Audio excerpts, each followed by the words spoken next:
You're listening to Just 3 Clicks. This is episode number 5. My name's Joey. I'm Jamie. And today we're going to be talking about sales funnels. Yeah, so sales funnels. In fact, I was just saying just before we hit record, Dan, our video guy, was in here just a moment ago setting the cameras up and asked a little bit about what we're going to be talking about on this episode. And I said, we're just going to talk about sales funnels, kind of offhand, thinking, well, it's a simple thing. Everybody knows what a sales funnel is. It's a simple thing. But he was saying, well, what do you mean? It goes over my head. Yeah. What's all of that? It sounds really complex. So it's probably a really timely episode to basically talk about not just the complexities of a sales funnel, which seems simple to us, but how our particular sales funnel, which is sort of abnormal in a way, has actually allowed us to grow Viddyoze entirely. Yeah, definitely. Like we kind of have built our business in a bit of a alternative way, I guess. Like we've spoken to quite a few investors, VCs, private equity and that kind of thing, and even just normal people who run their own businesses, and they've all kind of said like, well, you should do it like this because that's kind of the normal way to do it. So we'll jump into that into a bit. Just 1 second though, like I'm drinking my tea right now and there's literally no there's no sweetener in it. Right. I thought you were going to say there's no way you can lift it to your mouth because you can't get it through that little gap. I'm actually going to send a text to Jasmine, who is our ops girl, and she has not put sweetener in my tea. So, all right, let's talk about tea actually. Tea is a good example, right? So let's say you go to a Starbucks and you're going in and you're going over to the kind of like the cashier area and you're basically going to buy a coffee. Essentially, right, like in the real world, we don't see sales funnels the same as we do in the digital world. It's like in the real world, you'll go over to a cashier desk, you'll go and get that coffee from Starbucks, and then in front of the kind of till where you do your payments, you'll see like chocolate bars, croissants, biscuits and granola, amazing, all the good shit, basically. That essentially is like your real world sales funnel. That's like your real world upsell because it's like an opportunity for a good cashier to say, hey, by the way, you've just got your coffee. Do you want to pick up like a croissant or do you want to get like a biscuit or something like that? That's basically like what it is. And for me, anyway, in my opinion, in the real world, that's kind of how it works. Yeah, it is. I think, this morning I got petrol for my car this morning. And when I went to pay for that petrol, they tried to upsell me a Starbucks in there. So they have one of those drive, go, whatever, the Starbucks machines. And he said when I went to pay, oh, by the way, are you getting a Starbucks? And was asking like, would you want one now? Do you want me to add it to your bill? So looks like Jasmine's here with your sweetener. Here we go, Jasmine. You are on the podcast. There's no sweetener in my. There you go. I need a spoon as well because I can't. So she's come into the room she's put sweetener in my tea, but there's no spoon to mix it with. So here we go. It'll still dissolve. Thank you. Thanks. She didn't mix it right.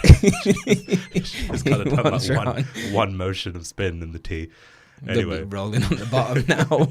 So, and then it's like another good example is like I think one that most of the American market will probably relate to is like when you go and get a burger from McDonald's or Burger King, and they'll say, "Do you want fries with that?" Now in the UK, you basically wouldn't go and buy a burger because in your head you're just like, I'm going to go and get a meal McDonald's. Or whatever. Yeah. So it's like a meal, isn't it? You get a burger, you get some chips, and you get a Coke. But actually, they've just upsold you like that. You don't have to go in and buy the chips and the drink. You can just actually go and get a burger if you want. Yeah. But we're so accustomed to this idea. I think we have that as well. Because again, this happened at the weekend. I was at a Newcastle game and we'd gone to Burger King on the way back with the kids, and I actually got a meal, and Saskia actually got just the burger, and she said, "Well, how much is it?" And it was literally, I think it was less than £2 difference between the burger and the entire meal, which again is going to be explained a little bit more. But as far as sales funnels go, that's how a sales funnel works, because it doesn't look like it's a lot of money to upgrade, and you're basically spending more money then. It's like an obvious upgrade, basically, like the obvious thing you should get. Like, why would you not get the chips if it's going to cost just a couple of pounds more, a couple of dollars or pounds or whatever? So, how about like, do you want to explain maybe what it is in the digital world? Like, how does this kind of translate to a digital product? And I suppose, the sales funnel we have So to actually explain ours, so we have what's called a front end offer. This can also be known as a top of funnel offer as well, I believe. So it's essentially the entry point to our business. So we have our sales funnel is if you break it down into parts, you would have multiple different products, different levels, and the customer journey through those levels happens after they've bought that initial one. They don't come to our sales page and essentially see every single one of our products listed. Yeah. We build them out into a sales funnel where they would hit these other product pages after they've bought the previous products.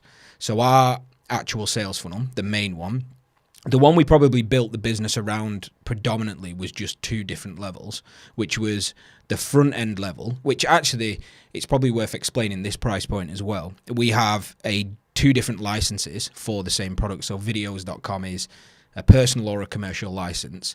They both essentially give you the same thing. They cost different, but there are some restrictions on the personal level of it. And that's probably the starting point of our sales funnel. And we can talk about that in a second. And then you have the immediate upsell. So someone's bought a license. They will then hit a sales page that says, hey, check out this upgrade. That's essentially how ours works. So traditionally, I say traditionally, in the SaaS space, and I was just reading an article right there actually just before we came on here on Medium. Can't remember the company now, but they were talking how they built recurring revenue to I think the article. Yeah, that was the one. And I was reading that and I was looking at what they were doing price point wise, and theirs was based on a free trial. So traditionally, the entry point to a business is, hey, sign up for free for 7 days or whatever, and then if you like what you've got access to, then pay us a monthly fee.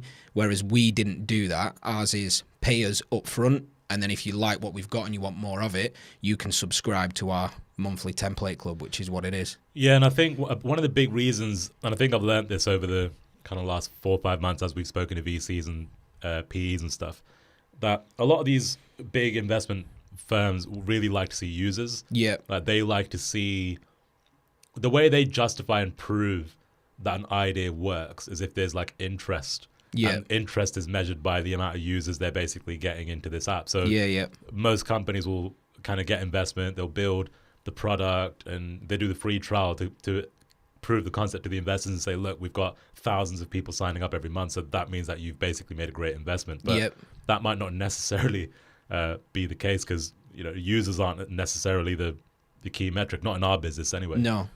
We look at how much money we're making. Yeah, and I think for something like a Facebook, users are a key metric because you've got the ads, they serve ads, that's where they make their money. But I think with the way we run our business, what our platform, ours isn't something where we serve ads to people. We've just got a product people use, and we've got to provide enough value within that product to basically have them paying us every single month. I suppose sort of like Netflix, isn't it? You're paying for the content every month. If Netflix stopped adding that content, you would just leave. Everybody would leave. So essentially what we did is we have a front end offer, as Jamie said, which is about you basically get access to a small portion of the product. So I say small portion, it's still like almost 200 animations that you get for that basic kind of front of the product. And then what happens then is if you pay, whether you pay 47 or 67, regardless, we then upsell everybody into the $37 a month subscription, which is called a template club, where you basically get access to, like 1,500 templates plus 30 templates a month or something like that. Yeah, it's a 15, 20 a month, then a few little extra features. It's just more of what they've already got, a lot more essentially. So it's like a good comparison to digital businesses is like GoDaddy. Like GoDaddy do it probably better than most companies I've seen online where, you'll go and register a domain name. And then as you're going through the checkout, they hit you with all these things. It's like, right, do you want to get domain privacy? Yeah. Do you want to get an email address? Do you want to get hosting? Do you want to get DNS or whatever else you can get these days with domain names? And a really good one they do is they'll say, right, so you want to buy www.mywebsite.com. How about you also buy www.mywebsite.io.co and .net and they put the else. Scarcity on there, make you think that people are going to take them and they're going to have the same domains. It works just so well. So we basically translate that same methodology to our product. So we say, look, you're getting 200 templates right now. It's costing you $67. Why don't you just pay $37 a month and you can get over 1,000 and you can get 15 new ones every single month. So the uptake on that is really good. We convert 26% of people that buy from the front to that subscription offer. So, that's initially as well. Yeah. That doesn't even count people, users after the fact. And I think the way, in fact, I want to make a point on how we kind of keep driving people into that in a moment. But I think just before we do that, you mentioned the front end licenses. I think it's worth explaining why do we have the two front end licenses when they're almost the same? Yeah, there are differences, and what's that pricing? What's that, like a that good all about? example, like probably would be when you go to the shop, like a supermarket, and you go in and buy like a bottle of Pepsi or something like that. It will say like get 3 for the price of 2 kind of thing. Now, you could just go and buy 2 bottles by itself, or you could go and buy 1 bottle by itself. Yeah. But why would you not just buy the 2 for 3 offer? Because it's like it makes more sense in your head. Yeah. To just buy more, you're getting more. Yeah. So that's literally the same thing. We just say, look, $47, you can get the same number of animations, but the problem is you won't be able to use it in a commercial manner. Yeah. And also you're limited to creating 30 videos a month. Yeah. Whereas if you just pay an extra $20, you can do unlimited videos and you can use it in a commercial license, commercial right. So we basically just flip that same method. There's actually a book that David always recommends called Predictably Irrational. That's it, Predictably Irrational.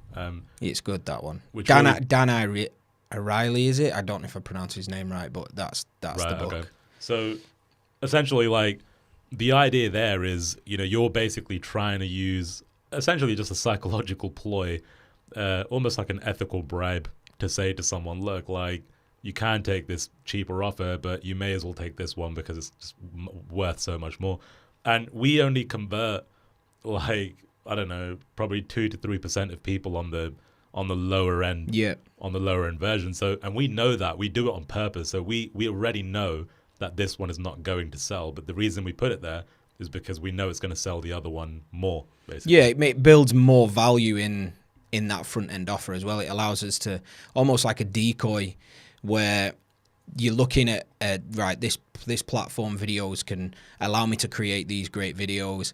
I'm going to get X amount of templates. So, right, I want to buy it now. And to stack more value by having that personal license, we can stack more value into the commercial license and bump the price up a tiny bit.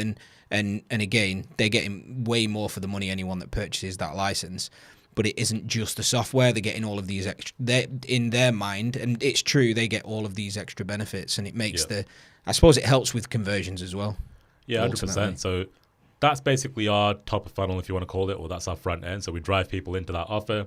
Typically, we will sell it for $67. Recently, we actually bumped it to 90. Well, we split tested between 97 and 67, and we found that the $67 price point actually makes us more money. So we've actually flipped it back to 67. That's on a promotional thing. So we've got a few different price points we float. We split test them all the time, but let's just say the average right now is $67. That's what we're kind of selling it at. So people buy that, then we sell the $37 upgrade. So I think it would be a good idea to explain, like, kind of how does that compare to, let's compare ourselves to a freemium type business where they offer a free thing, free trial to the paid thing. Why does this way work better? Well, I think they've got there's pros and cons of each. So for us, we've always, because we're bootstrapped, we're always going to charge up front for the product. We want to get paid. That's why we're in business.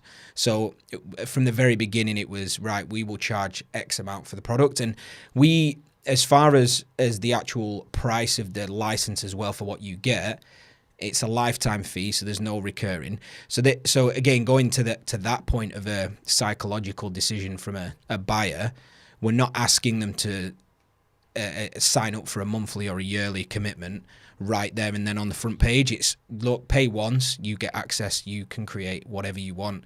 So it takes that recurring psychological element out of it, where, and I mean, we all do it when you're signing up for things, and everything's monthly these days, everything's annual or whatever, even just bills and Netflix and Prime, all of this stuff is you're always adding that recurring revenue on. So you're psychologically always thinking, well, I don't really want to sign up for something that's monthly or yearly. So that's one of the benefits of having that one-time fee. It allows us to generate a ton of revenue up front, which if we had freemium, we wouldn't. The downside is we don't get the huge user base. I mean, I'm sure if we were free from the beginning, we'd have millions of users right now. We don't, but we've generated the profit up front. And then because I suppose there's be a few elements to this, because somebody has already committed and paid. I mean, the good thing about our product is it's instant gratification. You can go in and within a few clicks actually make something that's your own and think, oh, wow, this looks really cool. So because we've got that, and when somebody's bought into that license, yes, you've got 178 templates, which are cool templates. They make an animation and then they see the 1,500 more and growing, and they see all of our new stuff every single month. Once they've got that instant gratification of, right, I've paid, I've already committed, and I've created this thing and it's awesome, they're more likely to jump into the monthly because they can get more of what they've just had, essentially. Yeah. That's probably why it's worked so well for us, as opposed to, and I mean, we've never tried the free, have we, really? No, like, I think the way that our business works is like pretty much what you said, is like we've always charged up front because this is our money. So yeah. Like it's literally money that we invest from our own pockets. It's not like an investment or anything like that. So, you know, we need to make sure we're getting an ROI. I think the other thing as well with doing it in this way is, you know, if we're sending traffic, if we're paying for traffic to get to our website, or if we're using affiliates or whatever else, if we were charging like a subscription fee right away, as soon as that person's gone, then that's basically it. Yeah. Like, they're never going to come back. They're never going to, we've got no email address, no contact, nothing to actually go in and sell to them again. Yeah. So the beautiful thing about charging the one time is it's low cost enough where we actually get details, we get people to pay us. And then, you know, the first time we released videos, we done, I think it was about 5,000 or 6,000 front-end sales. Yeah. So, you know, that's 5,000 or 6,000 people that we can then go and say, hey, like, you know, why don't you go and join our subscription? So we can keep remarketing to them all the time. So we must have upsold about 30%, 35% or something like that on that. So now we've got half or more than half of that audience that we can still keep bringing into the subscription. So it's just a really nice, simple way to keep building the subscription with what you've got initially. And also, the mad thing with the way that we do the launch thing is, you know, we use affiliates and we build like an event, like we've talked about in another episode. So if you've not heard all of them, make sure you go back and listen. But the way that we do this type of sell, where we do it for a short period of time, you know, this sales funnel converts so well that we're building literally close to $1 million worth of recurring revenue for the year, like based on this sales funnel, because it converts so well. It's that effective. Yeah, the community thing's big as well, because when we first launched, and this was a point I was going to get onto just before, and I don't even know why we did it at the time, because I definitely don't think we did it with what's actually happened now in mind, but we built a Facebook group. And yes, we have an email list and we email our users, and that's definitely some way of keeping in touch with them, and that works really well for us. And we have some stuff in the actual app. But what we did in 2015 was build a Facebook group, which we still do it today. When we get a new user, we really heavily say, come and join the Facebook community. And how it's kind of grown in there, which has worked really well for us, is people are on Facebook all day anyway. So if they're not opening our emails are hitting spam, or they're not logging into the app and seeing any in-app notifications, they're on Facebook and they're part of our group that they've joined. And that's had like a profound effect on our recurring, because number one, when a user signs up and they've bought a license and they subscribe to the recurring element of it, the $37 a month, they're in a community with a ton of others, thousands of other users that are doing the same thing, and it's built a community feeling in there. I mean, some of our users that are in the US, you know, are constantly conversating with users in the UK, in Australia. There's a community there now, so they're part of a community. So because everybody's paying the 37, or not everybody in there, but a ton of people are, they feel part of that and a connection on that. But then the other part of that is we can release content in there, which we do all the time, of new stuff that's coming out. So every month, such as this month we've got Valentine's Day. We'll release a ton of content around that and loads of templates and things for Valentine's, and they'll go into our subscription. And then we've got over 30,000 users in there, so there's tens of thousands of users that aren't part of the template club, but they're part of Viddyoze. They've bought into the platform, and every single month they see all this new stuff coming out. So there'll probably be a template that we put into that group this week that someone looks and thinks, I can use that template right now. I wouldn't have subscribed months ago because I didn't feel I needed it, but I want to use that template. I'm going to subscribe right now. So that works really well for us. And they also see those users that haven't subscribed. They also see the users that have subscribed sharing content, and they're building content from our template club. So, someone will share a video in there and it'll be, hey, on the comments, where's that template? And then they'll find out, oh, that template's in the template club. Right, I'll go and subscribe now. So it's had this massive, profound effect. And I mean, we've nearly deleted that Facebook group several times in the past.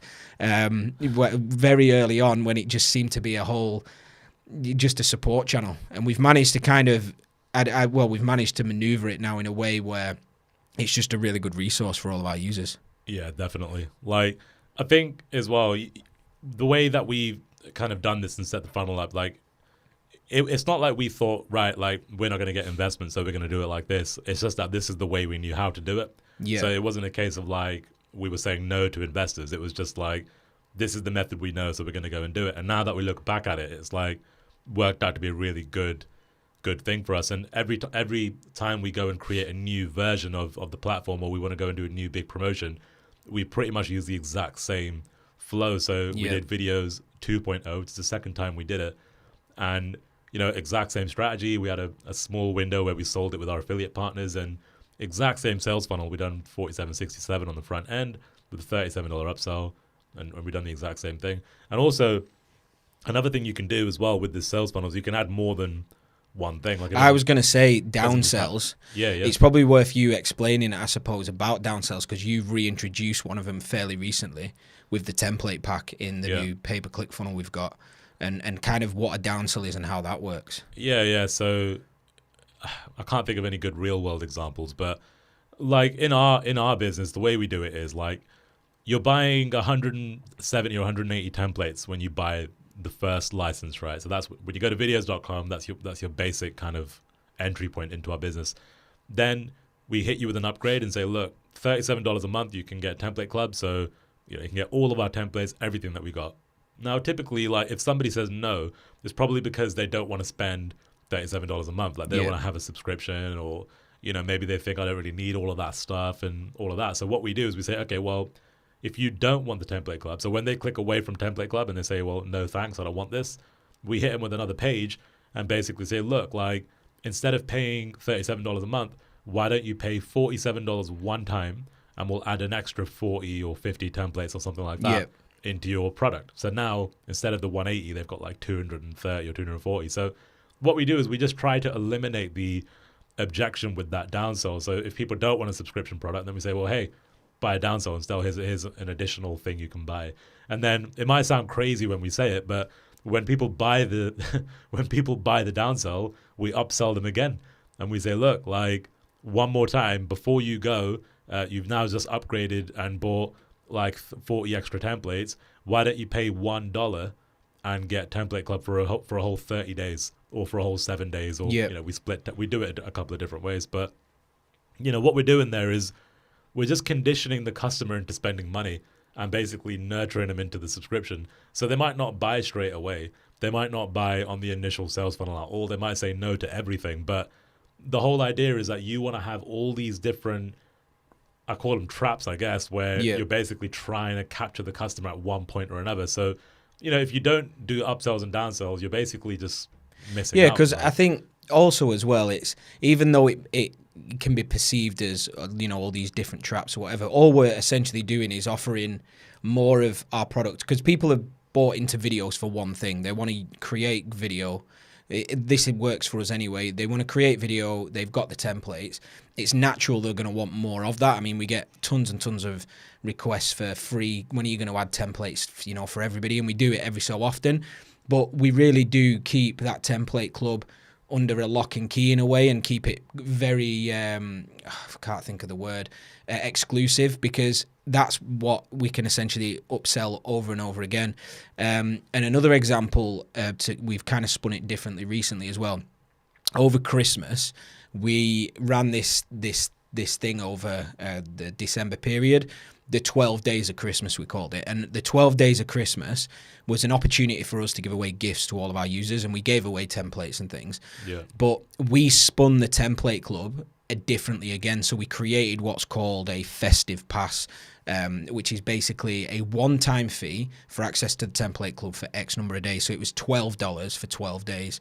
And it was interesting to see that we literally had hundreds of users paying the $12 to access the template club. Now, those users know about the template club, but they've not subscribed because they don't want to pay a recurring fee for it. Yeah. But what that $12 offer allows us to do is say, look, there's no recurring, there's nothing rebills. You pay $12, you get a full pass to our entire template club. And it gave them the opportunity over that December period. And we gave them a ton of content as well of how they could use stuff within the template club, gave them the opportunity to see the value in that. And when people see the value, they subscribe. And what we did from that actual pass is we then had a follow-up strategy with those pass buyers where we offered them the template club for $25. So we took the $12 off the $37 and allowed them to sign up for a 30-day period. So what we did is we lined up emails to go out across the 12 days that someone signed up to say, look, you can put that pass towards a full template club, and people signed up. So these users already know that it's $37 a month. They could have signed up at any time, but we've just kind of carved out a slightly different offer for the same product and kind of framed it differently to just show people the value inside it. That's the biggest thing, and probably the biggest takeaway anyone could take if you're looking to use any of these strategies. Your product has to have value, because once people see the value, that's when people stick. So that's really important. I think touching on that is I think you've got to discover what is the single most valuable thing about the product that people actually want. Yeah. With us, it's cleared as day.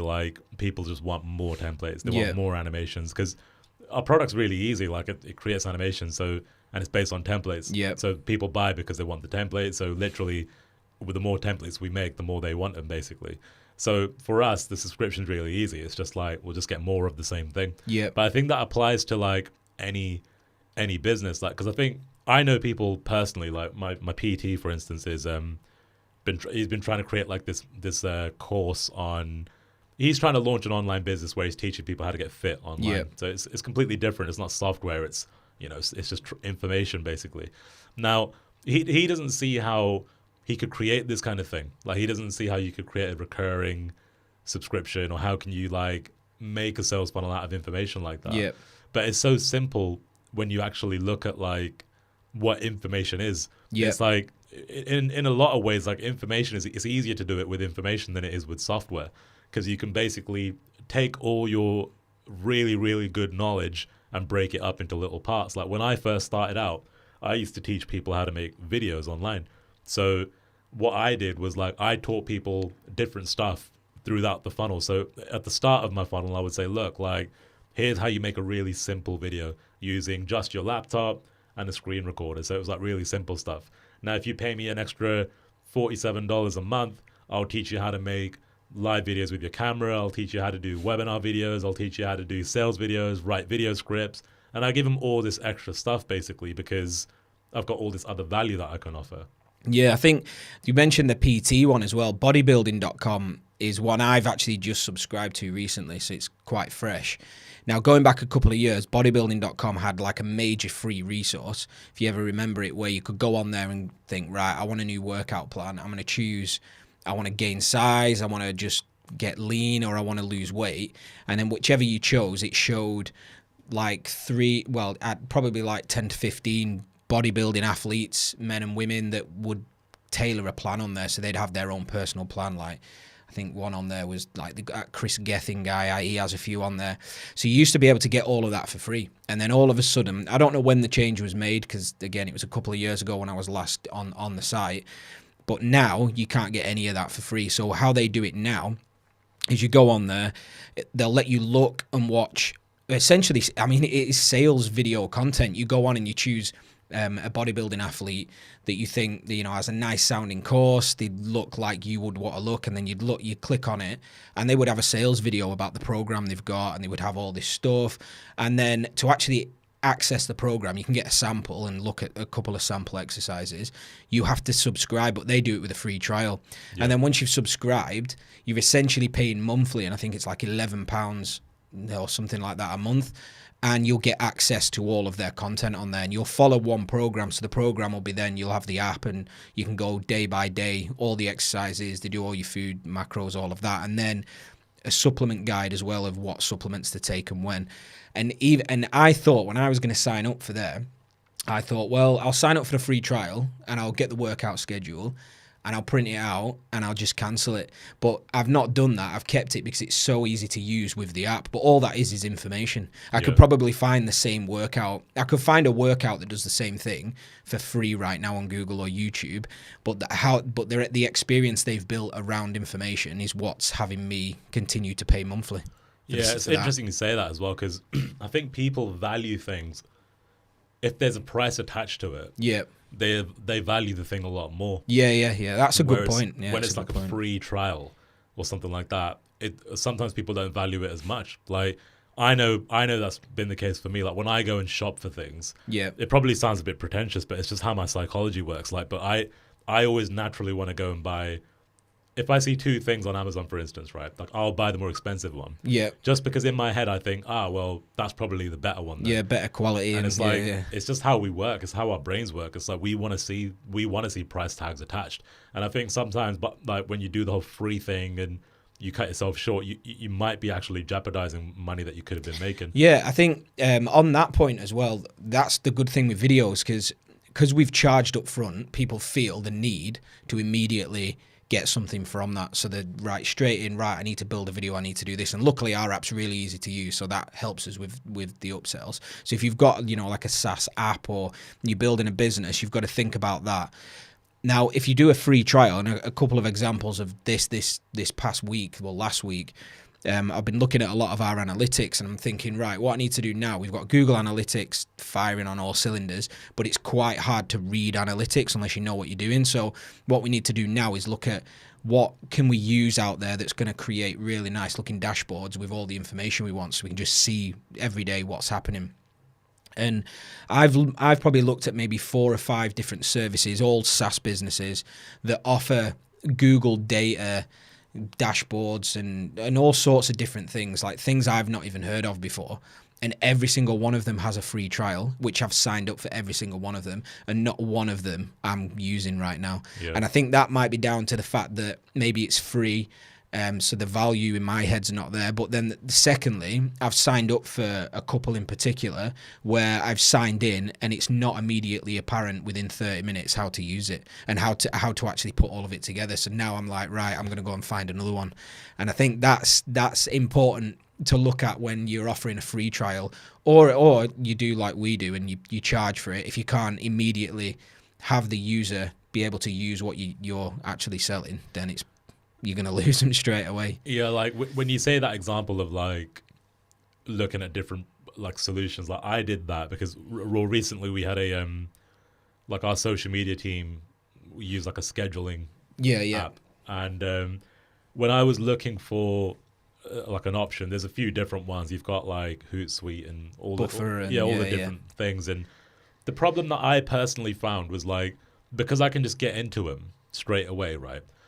I go into one and I'm like, okay, I've had a little click around, it looks cool. Now Hootsuite also has a free trial, so I may as well go and try that. Or I may as well go and try this one, or I may as well try that one. And I'm basically like not choosing because there's that many options. Whereas if there was one where I've just got to pay for it, I'm most likely probably going to just go and try that one because I've actually paid for it. And in my head, I'm going to think, well, there must be a reason why that was paid. They don't offer a trial, so maybe I want to go and try that one. And if I buy it, then I'm basically committed to it now. I've bought it. And you'll put the effort into that one, Pretty much. Like, I'm not saying free trials don't work, by the way, because obviously some of the biggest companies in the world offer trials and, like your drop boxes and whatever, like they all give some kind of free element to it. But, I think the difference where most companies are going to be is that you don't have the starting capital where a massive corporation is going to have. Yeah. Like, you know, some of these companies as well, like your Dropbox, they did start off really super simple, and they've turned into these phenomenal kind of monster businesses. Yeah. And I wish all of us could create businesses like that, but in reality, we probably can't, like, because there's only so much every company can do. Yeah, and I think it also will depend on what you're actually selling, what your solution is, because I know if you think of like an autoresponder, you would sign up like that, and in Dropbox, your example, they're great examples for free trials, because you sign up, and once you've put something in Dropbox, once you've put, you know, you get a certain amount of space, which is quite a lot of space. So once you've used up all of that space and you go over and it says, right, you now need to purchase this. I mean, I've done that recently with just backing up an iPad and all the images and stuff on an iPad, and it's gone over. And I'm like, well, I don't really want to download them all and move them all elsewhere, so I'll just pay it. So it's the same with a similar scenario with autoresponders, where you sign up for free. Not recently, like last year, I've got a Shopify site, and I wanted to basically build a list from there. And I went to MailChimp because that's the one they promote. So I thought, right, I'll just set it up with MailChimp. And then once you've started to build out subscribers in there, so all your customer data is going in there, and all of a sudden you now need to subscribe because you need to use a certain feature in there, or you've capped out on their free limit, you're happy to subscribe and pay the money from the free trial, because it's a hassle to move that anywhere else, same as hosting and whatever else. With our business, if somebody could create an animation for free, then there isn't always a need for them to think, right, well, I'm going to pay monthly then now. They need to... I think because we charge, they see the value in that immediately. Because I mean, we've used services where you can create a free video and you don't have any value in that video. Yeah. You mess around just to create it, and it doesn't really do anything. With ours, I think people are serious when they use it. Yeah, because I think like a big thing about that is like it's the speed of execution kind of thing. Like if I was to go now and get a free trial into, I don't know, let's talk about ClickFunnels. Like ClickFunnels is a good example, because it's a complex product. Like it's not easy. It's easy to use, yes, but it's not like if you just land into ClickFunnels for the first time, you're just like, what the fuck? Like there's so many options. Now, a free trial into ClickFunnels, right? If you're like playing around with it, you could spend an hour, 2 hours, or a couple of days messing around with it, and you might not get anywhere. Now, if you don't get anywhere, that's basically it. Like you're going to either drop off and not come back, or, you know, that's it. You'll go buy something else, because like you can't get the result quick enough. Yeah. So, and you know, I know ClickFunnels offer a free trial now, but if we actually rewind and go to when ClickFunnels really exploded, they did a massive push on the webinar circuit, and they made a lot of money by pushing a direct sale. So they actually were getting people to buy it up front, and that get into the platform and, you know, prove that the platform works. And now ClickFunnels can do the free trial because they've built this incredible reputation and community of people who bought in initially and said, you know what, this is an amazing platform. So now they probably can do the free trial because they've massive social proof, and they'll assume when those people had paid to be in there. And I mean, we probably bought off one of them webinars way back in the day. Yeah. When you've paid to go in there, you've now committed the money, so there's value. So you need to get something out of it, and they'll have learned with their users and basically discovered what are the sticking points. You know, why are these users not creating stuff? Why are we getting support tickets over this? And they'll have like kind of reverse engineered what a free trial should look like for them over that time, I would have thought. Yeah, and I just think for us, it's like, you know, like you can literally create a video in 60 seconds. So it's like there's no way you can go in and be like, well, I don't know what to do. It's that easy. Yeah, exactly. So you pay us, you get a result in minutes, and then it's like, I like this. Maybe I'll just subscribe. And I think the subscription element of ours as well is it's the constant. Essentially the Netflix model.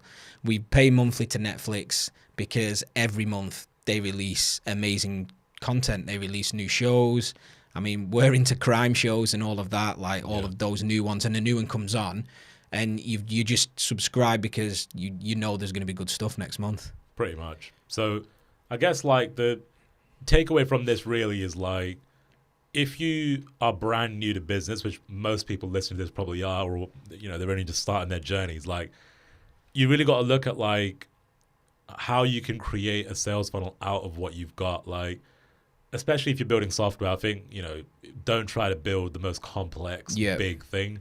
And if you do want to build a complex big thing, just make it a part of a giant kind of funnel where Yeah. give away small Keep it things simple initially, yeah. Exactly. And if you are creating software, maybe opt not doing the free trial because, well, unless you have a better reason to do it. But for me, the reason we're doing this is because you want to make money in your business. You need to prove that it's profitable. So just charge people for it and, prove the concept in that way, because that's the metric that's going to matter. So same thing with an information product, I guess. Yep. It's like, you just want to, if you want to just go make money, then build a sales funnel and design something around the idea of, right, what can I give them for a low cost? And then what can I give them on an upsell, a downsell, and that kind of thing.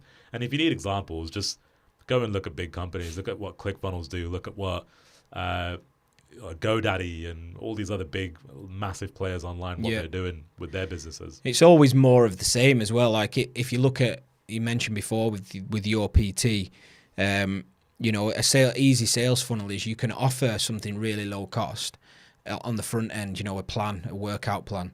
People download it for, $10 or whatever. But the upsells are going to be, well, you've got the workout plan, but it would be better if something was tailored to you. Let me tailor something to you. Join the membership site and we'll tailor. And then you might have an even bigger one, which is I'll work with you one-to-one and you charge more for that. That's a sales funnel right there. Yeah. And it's just more of the same thing. And the content's not different. It's just delivered differently. Definitely. Cool. So do you have anything else you want to add? No, I think we've covered. Idea? I think definitely for another episode, we need to talk about what happens after this initial sales funnel as well, because there are other parts to it, especially what we like to call the back end. Oh yeah, webinars and all of that stuff. And I think that definitely needs to be its own episode because there's a lot of stuff in that. Definitely. So just a couple of resources for this one. I think Predictably Irrational is a great book to check out in terms of like pricing models. I think there's another tool that we've used called Funnelytics. Is that the one? Funnelytics.io. That's a really good app to look at if you want to see what sales funnels are particularly working online. They've got sales funnels broken down from a lot of the big online companies, and they'll show you kind of like what the exact sales funnel is. Yeah. So it's a really valuable tool if you don't have any ideas on what to do with that. So it's a good idea to maybe check that out. Also, as well, it might be worth, shameless plug, but you should go through our sales funnel. You should buy the product. If you're not a Viddyoze user, buy the product, and you'll see kind of how our sales funnel works in real time. Yeah, definitely. So if you guys want to check out Viddyoze, it's just VIDDYOZE.com. Go ahead, pick up a license, and you can check out the funnel in the process.